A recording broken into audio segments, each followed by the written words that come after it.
सत श्रीकाल आदाब। मैं डॉक्टर लोकेश शर्मा। मित्रों, आज एक ऐसे विषय पे हम लोग चर्चा करेंगे। चर्चा जो वर्तमान की परिस्थिति से बहुत से लोग उस स्थिति को लगातार झेल रहे हैं, उससे जूझ रहे हैं, उस समस्या से जो मान्य न्यायालय की स्थिति में आकर के थाने से चल करके जब व्यक्ति यहाँ तक मान्य न्यायालय तक आता है, मान्य न्यायालय में आने के बाद भी बहुत समय तक जूझता है कि मैं स्वतंत्रता की स्थिति में आ जाऊं। मीन्स यदि किसी पे कोई अपराध अधिरोपित होता है तो पहले पुलिस से बचना, फिर न्यायालय आ जाए तो अधिवक्ताओं के माध्यम से फिर न्यायालय की प्रक्रिया से बचना, जमानत कराने की प्रक्रिया से। तो जमानत की जो प्रक्रिया है उस प्रक्रिया पे एक माननीय उच्च न्यायालय द्वारा प्रतिपादित एक विधान क्रिएट हुआ, माननीय उच्च न्यायालय इलाहाबाद द्वारा। उसका नाम है बच्ची देवी वर्सेस स्टेट ऑफ यूपी। तो आज उसी विधान पर, उसी प्रक्रिया पर, उसी रूलिंग पर आज जो पूरा वक्तव्य प्रस्तुत करेंगे हमारे मध्य में माननीय उच्च न्यायालय इलाहाबाद से अधिवक्ता श्री किशन कांत दुबे हैं, वो उपस्थित हुए हैं। और मैं सभी को इंट्रोड्यूस करा दूं प्रक्रिया से पूर्व। आज हमारे मध्य में काफ़ी समय बाद में आदरणीय हमारे अतिरिक्त जिला जज साहब श्री बसंत कुमार साहब उपस्थित हुए हैं, जो पीली वाली टी शर्ट में है। और मध्य में बैठे हुए परम आदरणीय अतिरिक्त जिला जज साहब श्री CP सिंह साहब हैं, जो लगातार आप लोग देखते रहते हैं, सुनते रहते हैं। और इधर उत्मेश जी हैं, जो माननीय उच्च न्यायालय इलाहाबाद में अधिवक्ता के रूप में कार्यरत हैं। और इधर जो माननीय सर्वोच्च न्यायालय में अमृत सेन के नाम से कार्य कर रहे हैं और माननीय सर्वोच्च न्यायालय नई दिल्ली में कार्य कर रहे हैं, एडवोकेट हैं वहाँ पर, सौरभ हैं, बाकी सब लोग हैं यहाँ उपस्थित। तो आज मैं आग्रह करता हूँ अपने अधिवक्ता किशन कुमार दुबे से, तो बच्ची देवी वर्सेस स्टेट ऑफ यूपी में जो उल्लिखित सारांश तथ्यात्मक विषय है केवल उसी से हमको अवगत कराएंगे। नमस्कार। बच्ची देवी स्टेट ऑफ यूपी केस में जो ऑनरेबल जस्टिस श्री विनोद दिवाकर साहब ने जो ऑर्डर दिया है, सबसे पहले ये समझ लेना है कि इसमें सिर्फ 7 साल सजा वाले मुकदमों में ही ये लागू होगा, जो कि ये बताता है कि अगर कोई भी अभियुक्त जो कि चार्जशीट के दौरान वो पुलिस के साथ सहयोग किया है जांच में, तो उसे कोई आवश्यकता नहीं है कि ट्रायल में उसे जेल भेजा जाए। कोर्ट ने यह समझा कि अमूमन होता क्या है, चार्जशीट तक तो अभियुक्त को माननीय उच्चतम न्यायालय के कई जजमेंट से सुरक्षा मिल चुकी है, इसमें सत्येंद्र कुमार अंटिल महत्वपूर्ण है।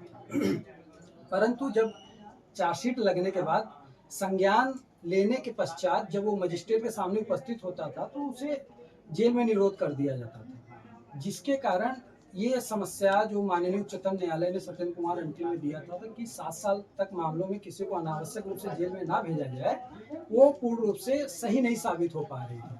तो बच्ची देवी मामला जो है, इसीलिए ये बहुत जरूरी हो गया कि वो सत्येंद्र कुमार अंटिल को पूर्ण करती है। इसमें ये चीज बताया गया कि अगर कोई भी व्यक्ति जो ट्रायल के इन्वेस्टिगेशन के दौरान सहयोग किया है, तो समन के दौरान अगर वो उपस्थित होता है तो उसमें 3 चीजें बताई गई कि सबसे पहले उस व्यक्ति को जो है बिना जमानत आवेदन किया, एंटीसिपेटरी आवेदन किए सीधे ही पर्सनल बॉन्ड पे छोड़ा जा सकता है।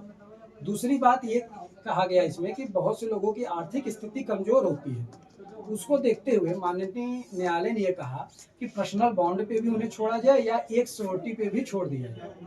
तो ये सत्येंद्र कुमार अंटिल को पूर्ण रूप से बनाने के लिए तथा इन्वेस्टिगेशन में जिन्होंने भी सहयोग किया है पुलिस का, तो बिना विचारण के उनको जेल में ना भेजा जाए, इसलिए यह आदेश जो है लाया गया है। और एक किसी लोकतंत्र, अच्छे लोकतंत्र देश में ये होता भी है कि किसी को भी बिना विचारण के, बिना दोनों पक्षों को सुने जेल में भेजना, ये एक लोकतांत्रिक मूल्यों के अगेंस्ट है।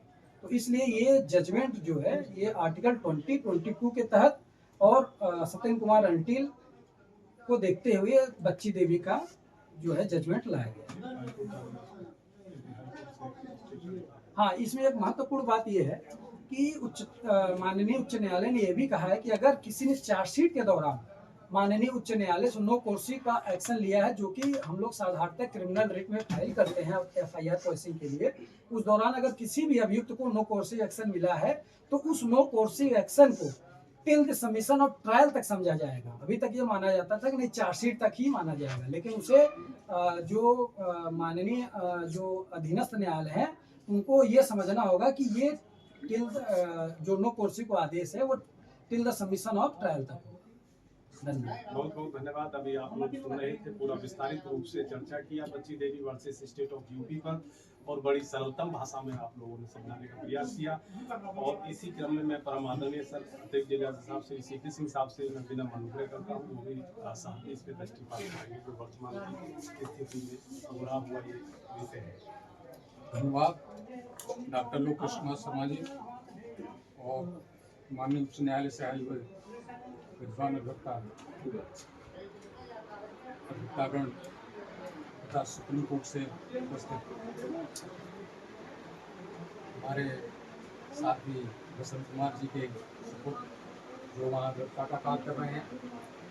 अभी आपने कृष्णकांत दुबे जो माननीय उच्च न्यायालय से यहाँ आए हैं, उन्होंने पूर्ण रूप से उसकी व्याख्या कर दी है और इस संदर्भ में जो रूलिंग आई है वो भी अच्छी है।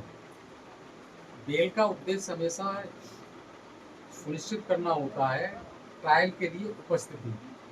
बेल को कभी भी दंड के स्वरूप इस्तेमाल नहीं किया जाना चाहिए, न होना चाहिए, क्योंकि बेल या जेल उसको ट्रायल के संदर्भ में होती है। अगर ट्रायल कंप्लीट के बाद अगर कोई जेल जाता है तो उस व्यक्ति को पूर्ण सुनवाई का अवसर मिलता है। इसी सब को ध्यान में रखते हुए किसी का फंडामेंटल राइट ब्रीच न हो, माननीय उच्चतम न्यायालय ने ये नजीर दे करके ये अपना एक विधि का सिद्धांत प्रतिपादित करके बहुत ही मानव की स्वतंत्रता के संदर्भ में बहुत अच्छा जजमेंट है। क्योंकि बेल अगर किसी को पहले से मिली हुई है तो दोबारा बेल की कोई जरूरत नहीं। उसने अगर किसी प्रकार का कोई उल्लंघन नहीं किया, सहयोग किया, तो उसको कभी जरूरत भी नहीं होती, उपस्थित आता रहा। यही उद्देश्य बेल का ट्रायल के दौरान होता है और जो इन्वेस्टिगेशन के दौरान जो आयु बेल देता है उसका भी यही उद्देश्य होता है कि इन्वेस्टिगेशन में किसी प्रकार की बाधा नहीं। तो इसी के साथ मैं अपनी वाणी को प्रणाम देता हूँ। जय हिंद, जय भारत। बहुत बहुत धन्यवाद। अब मैं परम आदरणीय सर अतिरिक्त जिला श्री बसंत कुमार साहब से भी मैं निवेदन करूँगा कि सूक्ष्म शब्दों में अपना वक्तव्य प्रस्तुत करेंगे।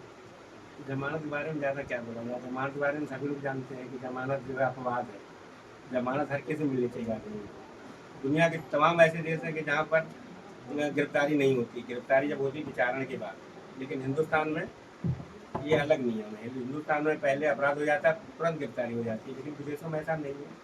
और इसीलिए कानून सब बनाए गए हैं जो संरक्षण देते हैं। और ये नियमता ठीक भी है कि ऐसे कभी किसी व्यक्ति को बाधित जब भी किया जाए कि जब कोई विचारण हो जाए, पता चल जाए कि भाई ये आदमी शामिल है कि नहीं है।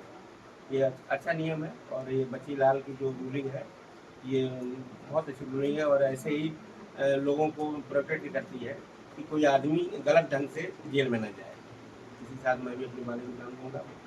और बहुत बहुत धन्यवाद दे रहे हैं जितने हमारे जुड़े हुए चैनल से सब विद्वान अधिवक्तागण हैं, पक्षकार हैं, विपक्षकार हैं, जो लोग सुन रहे हैं। यदि किसी को बच्ची देवी या इसके सापेक्ष, इसके परिप्रेक्ष्य में जो भी और भी विधान कोई रूलिंग चाहिए तो निश्चित रूप से हमसे संवाद करेंगे।